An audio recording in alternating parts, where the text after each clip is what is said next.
검찰의 보안 수사권 완전 폐지까지 이제 사실상 단 하루 남았습니다. 벼랑 끝에 서 있는 보안 수사권. 결말은 예상대로 흘러가게 되는 걸까요? 국민의힘은 마지막까지 이를 막기 위해서 애를 쓰고 있는 모양새입니다. 조금 전 국회에서 법사위 전체 회의가 열렸습니다. 그런데 회의 시작부터 여야의 신경전이 아주 치열했습니다.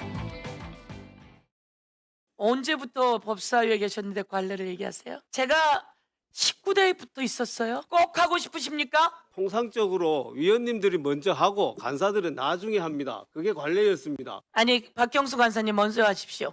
왜 예. 제가 먼저 꼭 해야 돼요? 위원장은 서영교입니다. 자 박경수 간사님 하십시오. 안 하시겠으면 그만 중지하겠습니다. 그러면 제가 그러면은 위원장이 저렇게 권한을 마구 행사하니까 뭐 힘없는 우리 국민의힘 위원들은 위원장의 의사에 따라야죠. 진작 그렇게 자. 하셨어야지. 진작에 그렇게라니요. 무슨 말씀을 그렇게 하십니까? 앞에 터달지 말고 그냥 그거 이야기하십시오. 제가 의사 진행 발언할 때 끼어들지 마세요. 지금 언쟁을 벌인 건 다른 게 아니라 발언 순서를 놓고 저렇게 예민하게 부딪힌 겁니다. 자, 그만큼 여야가 아주 예민하게 신경전을 벌이고 있는 이유 짐작하시겠죠. 어제도 법사위가 국회에서 열렸습니다. 늦은 밤까지 이어졌는데요. 형사소송법 개정안이 소위를 통과했습니다. 민주당은 오늘 법사위에서 의결을 하고 내일 본회의에서 예정대로 처리를 밀어붙이겠다라는 방침입니다. 이 때문에 국민의힘은 오늘 법사위 회의가 열리기 전에 기자회견까지 열었습니다. 사실상 처음으로 형소법 개정안에 대해 상의할 수 있었던 어제 민주당은 이미 자체적으로 만든 개정안 유인물까지 준비해놓고 있었습니다. 한마디로 짜여진 각본에 국민의힘 위원들을 들러리만 서게 한 것입니다. 국민의 생명과 안전을 위협하는 이 무도한 법안에 대해서 이재명 대통령은 왜 침묵하는 것입니까? 전당대회 앞두고 민주당 강성 지지층들 눈치 보지 말고 이 보안수사권 폐지가 과연 국민을 위한 것인지 아니면 민주당 당권을 위한 것인지 명확히 밝혀주시기 바랍니다. 자, 그러니까 민주당이 형사소송법 개정안과 관련된 유인물까지 미리 준비를 해 놓은 겁니다. 그 말은 뭐 국민의힘과 논의를 하거나 그럴 여지나 의지가 없었다는 것 아닌가요? 뭐 국민의힘이 반대하리라는 거는 뭐 뻔한 상황이었고 네. 국민의힘이 뭐 이걸 협상에 대한 의지나 이런 것들을 보여준 적이 없잖아요. 형사법을 개정하는 부분에 있어서 지속적으로 반대를 해왔기 때문에 네. 민주당의 이 당권파 입장에서는 그리고 법사위 입장에서는 정해놓은 플랜에 따라서 갈 수밖에 없었을 것이다. 어차피 반대할 거니까 그냥 원래 예정대로 밀어붙이겠다. 그렇죠. 근데 그거를 추진하는 과정에서 그래도 최대한 좀 야당의 목소리를 들어주는 좀 모습을 좀 보여주는 게 필요하다고 생각하고. 그러니까요. 아까 우리가 시작할 때 봤던 예를 들면 발언 순서 갖고 이루어지는 다툼 같은 것들 있잖아요. 이런 것들이 저희가 안 그래도 집권 여당이 되었고 다수당이고 다수당 입장에서 법사위원장 자리도 결국 갖고 있고 네. 그런데 국민들께서 보실 때 어쨌거나 형소법도 결국 국민의힘이나 이런 그 진보 진영 내부에서 약간의 반대 속에서도 통과를 시키려고 하고 있고 그러면은 최소한 정말 운영을 함에 있어서 야당의 목소리를 최대한 들어주는 모양새를 연출을 해야 된다고 생각하거든요. 네. 그렇기 때문에 저는 아까 발언 순서 갖고 좀 티격태격하는 모습도 사실 좀 안 보였어야 되는 모습이다. 그건 네. 아쉽습니다. 왜냐하면 진보 진영 저도 계속 당 내에서는 보안수사권 완전 폐지와 관련돼서 우려의 목소리를 계속 냈던 입장이기 때문에 네. 좀 안타깝습니다.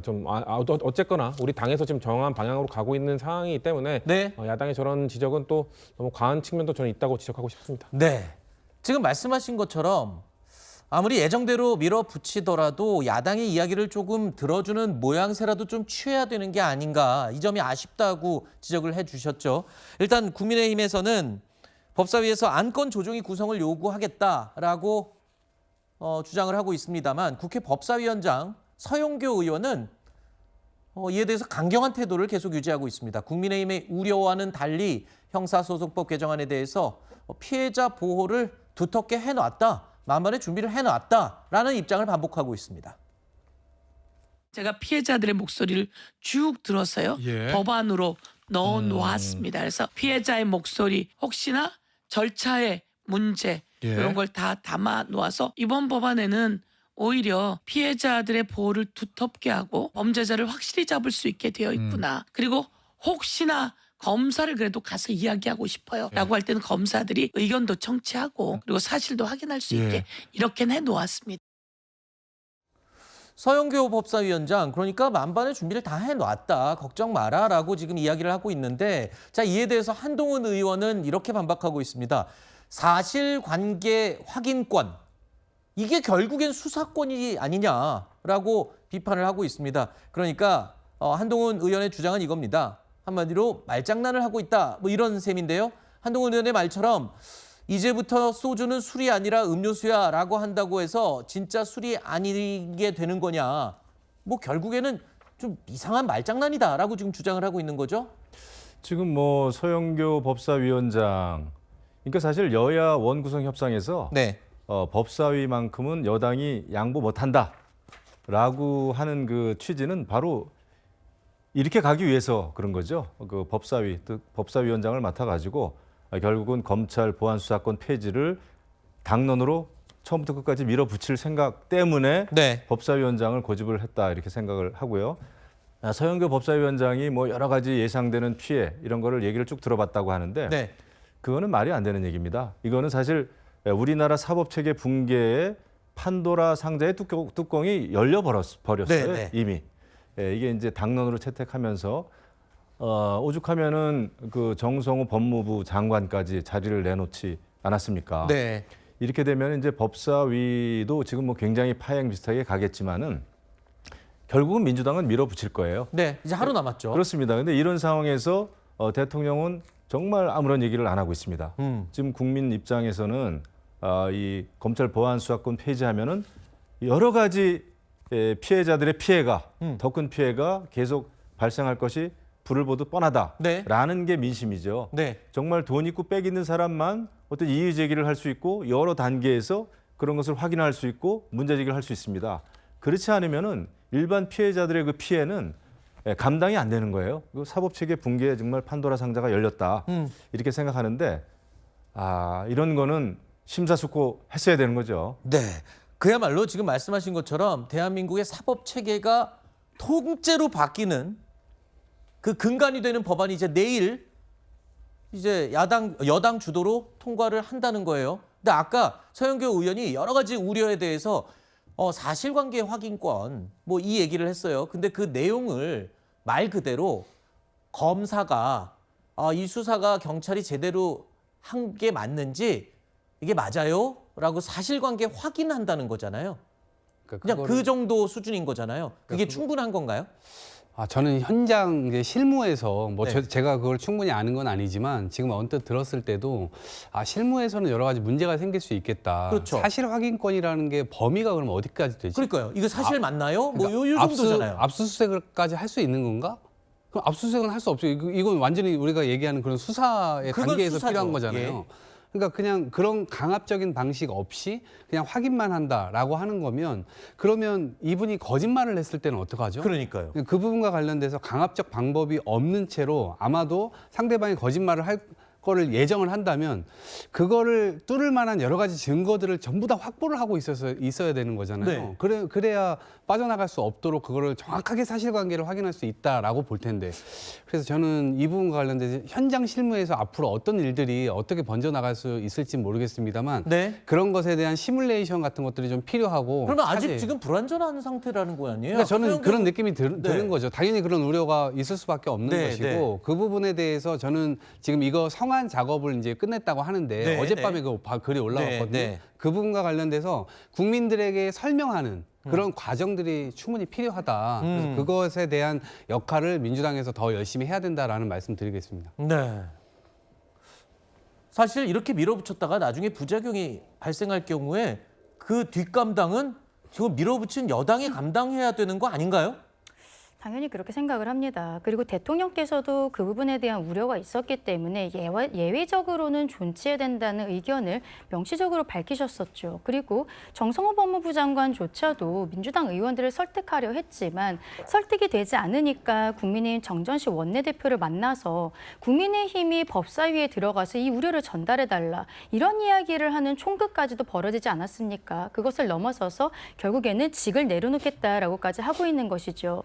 여러 가지로 많은 우려들이 있고 특히 최근에 장윤기 사건으로 인해서 국민들의 여론도 좋지 않지만 그럼에도 불구하고 민주당 강성 지지층들이 바라는 방향이기 때문에 대통령께서도 그 잘하시는 SNS에 글 하나 제대로 올리지도 못하고 계신 것이 아닌가 생각합니다. 네. 결과적으로 굉장히 비겁하다고 생각을 하고요. 네. 나라가 어떻게 되든지 간에 그냥 당권을 잡는 것이 대통령의 제일 목표인 것인가 굉장히 의문스럽다라고 말씀드리고 싶습니다. 그러니까 대통령이 지금 기존에는 이거는 보안 수사권 완전 폐지는 좀 문제가 있으니 뭔가 조치가 필요하다라고 여러 차례 주장을 했지만 정작 지금 침묵하는 거는 비겁한 거 아니냐라고 이제 개인 의견으로 말씀을 해주셨는데 개인적인 생각입니다만 네, 전당대회를 앞두고 있는 부분이기 알겠습니다. 때문에 지금 대통령께서 네. 침묵하고 계신 것이 아닌가 생각합니다. 지금 침묵하더라도 아직 대통령이 한 가지 남았습니다. 거부권 행사가 남았잖아요. 거부권 행사로 이거를 제지할 수 있는 확실한 카드가 있는데 글쎄요. 카드는 카드인데 네. 그 카드를 쓰는 순간 민주당은 뭐 완전히 정말 분열되는 거죠. 그러니까 여당이 추진한 국회를 통과시킨 법안에 그렇죠. 대통령이 예. 거부권을 행사한다. 이건 모양새가 지금 안 그렇죠. 좋죠. 그 모양새뿐만 아니라 원래 이제 그렇게 거부권을 행사한다면 아마 국민적으로는 국민을 위한 대통령의 용단이고 결단이다라는 평가가 높을 겁니다. 제가 예상컨대. 하지만 그 더불어민주당의 강성 지지층 그렇죠. 그 높은 벽을 넘어설 수 있을까 네. 그런 생각을 하고요. 지금 이제 전당대회가 일어나고 있는 와중이다 보니까 더 청와대도 지금 조심을 하는 것 같아요. 하지만 국민을 위한 대통령이라면은 사실은 이런 문제에 대해서 있어서는 나서야 되는 거죠. 지지자를 따라가는 대통령에 대해서는 안 된다고 생각합니다. 네. 나라의 미래와 전 국민의 인권이라든지 네. 피해자라든지 네. 이런 전 국민을 위한 대통령이 될 수 있겠는가 과연 이런 상황에서 네. 정말 국민의 지도자가 될 수 있는지 네. 여부가 가려지겠지만은 네. 여태까지 보여온 대통령의 행태는 네. 말씀하신 바처럼 좀 비겁하다라는 그러니까 생각이 드네요. 거부권 행사의 필요성은 말씀을 하셨지만 실제로는 거부권 행사를 하지 않을 가능성이 높다라는 네. 의견을 말씀해 주신 거죠. 네, 뭐 자, 그렇다면 대한민국의 사법 체계가 통째로 바뀌는 이 법안이 시행이 되면 자, 그러면 결국엔 이재명 대통령도 거부권 행사를 하지 않고 그대로 진행이 된다면 어떤 상황이 펼쳐지게 될까요? 실제 형사사건 검사를 담당했었던 금태섭 전 의원이 이런 우려를 얘기했습니다. 아마 수사 현장 마비가 될 거다라고 예고를 했습니다. 내가 도둑질하다 구속됐다. 네. 경찰에 구속됐다. 그러면 열흘간 수사를 경찰이 한 다음에 검찰로 갑니다. 검찰이 수사권이니까 열흘간 수사하다 기소를 해요. 네. 근데 그럼 앞으로 수사권이 검찰에 다 없으면 내가 경찰에 있다가 바로 법원으로 가는지 구속된 사람 신병은 경찰에인지 검찰에 이런 게 하나도 해결이 안 된 상태예요. 신병이 잡혀 있는 거는 문제가 생기면 굉장히 큰 일이에요. 불법 구금이 되기 때문에 네. 민주당 의원들한테 이건 어떻게 된 거냐 저건 어떻게 된 거냐 하면 그 답을 못하고 수사 기소 분리가 원칙 아니냐 이런 구름 잡는 얘기만 하는 거거든요. 이건 물론 하나의 특이한 예를 구체적으로 든 거예요. 근데 이런 일들이 현장에서는 왕왕 있을 수 있는 아주 보편적인 예다라는 전제로 지금 얘기를 한 건데 금태섭 전 의원의 말대로 이런 걸 물어봐도 민주당에서는 뾰족한 답을 또 시원하게 내놓지 못하고 있다면서요. 답을 못하는 건 아니고요. 그래요? 민주당에서는 검찰이 수사권이 없다 하더라도 네. 뭐 구속을 유지하는 거, 신병 확보하는 거에는 문제가 없다라는 입장인 걸로 알고 있습니다. 네. 그렇기 때문에 금태섭 전 의원이 법조인이잖아요. 그러니까 본인이 개인 한 법조인으로서 그거는 그 헌법 소원을 걸 정도의 법적 문제가 될 것이라고 주장합니다만 네. 민주당에서 이 법안을 만든 분들도 법조인들이 많고 뭐 법률 검토를 한 걸로 알고 있기 때문에 그거는 수사권이 없다 하더라도 신병 확보를 할 수 있다, 확대 해석할 수 있다라고 지금 보고 있는 것이기 때문에 모르겠습니다. 저런 부분에 대해서. 근데 저런 얘기를 들었을 때 국민들께서는 법이 아직 완벽하지 않은 것 아니야라는 의구심 가질 수 있죠. 근데 저도 저 부분 말고 저도 의구심을 갖고 있는 부분들이 좀 있거든요. 네, 예를 들면 네. 뭐 사회적 약자를 위한 보안 수사권들은 있다. 뭐 여성, 장애인. 근데 사회적 약자가 아닌 분들도 보안 수사권이 필요할 때가 있지 않을까요? 뭐 남성이라든지 아니면 네. 엘리트층이라든지 이런 사람들도 검찰의 부패함, 검찰의 비리 때문에 이런 사람들에 대한 수사가 제대로 이루어지지 않을 수도 있잖아요. 그럴 때는 뭔가 그런 사람들은 피해를 봐도 되는 건가요? 사회적 약자가 아닌 사람들. 이런 거에 대한 지금 명확한 답이 안 나오고 있어요. 이것도 마찬가지입니다. 그렇기 때문에 저도 그래서 사실 이런 부분들을 해결하지 못한다면 이 법안을 강행하는 것은 좀 속도를 조절해야 되지 않겠냐라는 입장을 내고 있는 거고 네. 사실 저를 설득할 것도 없습니다. 저는 네. 계속 주장하는 게 네. 저를 설득할 게 아니라 아까 서영교 법사위원장 우리가 봤던 영상에서 피해자들 얘기 다 들어봤다고 했잖아요. 네. 그러면은 그 안을 갖고 피해자들을 가서 설득을 하면 됩니다. 네. 피해자들이 들었을 때, 이 얘기 들어보니까 나 같은 피해자 안 나올 것 같은데요. 나같이 보안수사권 같은 아니면 여기서 민주당이 만든 법으로 충분히 보완할 수 있을 것 같은데요. 그들이 동의해줄 정도로 설득을 하면 되거든요. 네. 그러니까 저는 서영교 위원장 이 법안 통과시키기 전에 피해자들 한 번 더 찾아가서 그분들을 설득하고 같이 소통관에 허시라고 말씀을 드리고 싶어요. 그럼 두 분 얘기, 우리 민주당 측 패널 두 분 얘기를 들어도 내일로 밀어붙이는 거는 무리라는 소리잖아요. 그럼 결론은. 저는 그렇게 개인적으로 두 분 다. 생각합니다. 그렇죠. 예, 문제가 근데 있어요. 왜 저렇게 밀어붙이는 거예요? 결국에는 저렇게 밀어붙여서 얻는 게 있으니까 저러는 아니 이제 거겠죠. 얻는 거라기보다는요. 10월 2일 날 중수청하고 공소청이 지금 출범 예정이 돼 있습니다. 아니 그러니까 이미. 그 일정이 급하다고 이런 심각한 문제를 두고 그냥 밀어붙인다는 게 국민 입장에서 설득이 되겠냐는 근데 거죠. 만약에 이거를 또 지금 이 순간에 또 이걸 멈추고 더 논의합시다라고 하는 순간 오히려 또 다른 방향에서 엄청난 또 문제들이 또 노정돼 있습니다. 그래서 네. 지금 사실은 앞으로도 못 가고 뒤로도 못 가고 그래서 지금이라도 그냥 결단을 내리고 그 많은 것들에 대해서는 책임을 지는 자세로 간다. 이렇게 할 수밖에 없는 거 아닐까요? 문제가 발생할 가능성이 있다. 인정을 합니다. 하지만 지금 일정이 지금 하지 않으면 안 되기 때문에 어쩔 수 없이 하는 거라고 설명을 하셨는데 강준혜 대변인 어떻게 보십니까? 이번에 10월 2일 날로 일정이 잡힌 것도 사실상 작년 전당대회 때 잡힌 거거든요. 왜냐하면은 작년 전당대회 때 정청래 후보가 추석 밥상에 검찰개혁 올리겠다라고 했고 실제로 추석 이전에 검찰을 폐지하는 형태의 법안을 통과시켰기 때문에 이번 10월 2일에 검찰이라는 것이 역사 속으로 사라지게 되는 것입니다. 이번에 제대로 하고 있는 전당대회가 역시 마지막 남은 이 보안수사권에 대해서 이번에 정리를 하겠다는 거예요. 네. 그거는 정청래 후보 입장에서는 작년 전당대회 때 검찰개혁이라는 것을 먼저 이슈를 선점했기 때문에 박찬대 후보로부터 66대 33, 권리당원 더블 스코어를 이겼던 기억이 있거든요. 그렇다면 본인이 이것에 대해서 강성으로 이야기하는 것이 전당대회용으로 적합하다는 생각이 있는 것이고 계속 말씀을 드리지만 예. 이렇게 중요한 법안이 왜 민주당의 전당대회, 민주당의 내부 권력 다툼의 시기를 정해야 되는지 정말로 이게 국민들을 위한 법안인지 의문스럽다라고 말씀드리고 싶습니다. 알겠습니다. 이제 내일입니다. 대한민국 사법체계가 통째로 바뀌는 법안이 국회에서 통과될 것으로 예상이 되고 있습니다. 지켜보겠습니다.